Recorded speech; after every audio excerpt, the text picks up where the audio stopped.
ज्योतिषियों ने बुद्ध के पिता को कहा था जन्म पर कि ये व्यक्ति सन्यासी हो जाएगा या चक्रवर्ती सम्राट। बुद्ध के पिता डर गए और उन्होंने कहा कि कुछ रास्ता बताओ कि सन्यासी ना हो पाए। पंडित थे, पुराने ढर्रे के पंडित रहे होंगे। उन्होंने कहा ऐसा करो कि इसको मृत्यु का कोई अनुभव ना हो और इसके लिए जितनी सुंदरतम स्त्रियां मिल सकें इसके पास इकट्ठी कर दो। बचपन से इसको राग रंग में पलने दो, इसको बिल्कुल सुख वैभव में पलने दो, इसको दुख होने ही मत दो, इसको पता ही मत चलने दो कि जीवन में दुख होता है, मौत होती है, कि कोई आदमी बूढ़ा होता है। यहां तक उन्होंने कहा कि इसके बगीचे में कोई फूल कुम्हलाए नहीं तो ये सोचेगा कि फूल कुम्हला गया क्यों, और कहीं उसी से सन्यास का भाव पैदा हो जाए।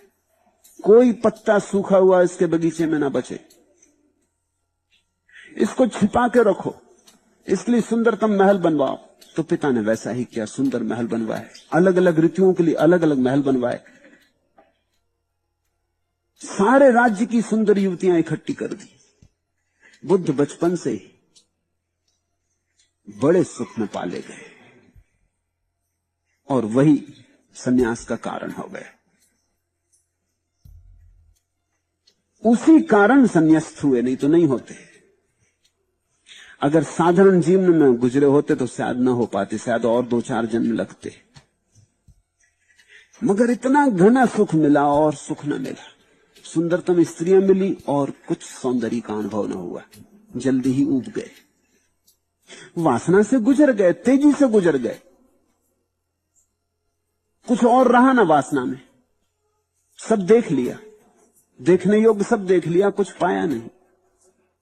सब सुख वैभव देख लिए,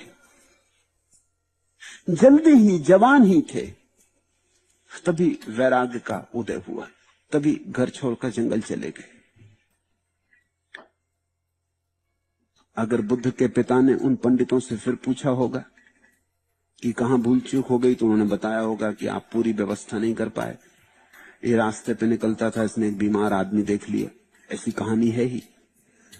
रास्ते पे निकलता था, इसने एक मुर्दे की लाश देख ली, ये नहीं होना था। इससे इसके मन में प्रश्न उठने लगे कि जीवन समाप्त हो जाए। इससे ही चला गया, आप पूरा इंतजाम नहीं कर पाए जैसा हमने कहा था। और मेरा मानना है कि उनके इंतजाम के कारण ही बुद्ध गए। इसीलिए जीवन के सारे अनुभव से गुजर जाना मुक्ति का उपाय है।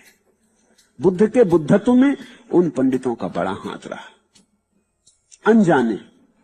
बुद्ध के पिता का बड़ा हाथ रहा, अनजाने।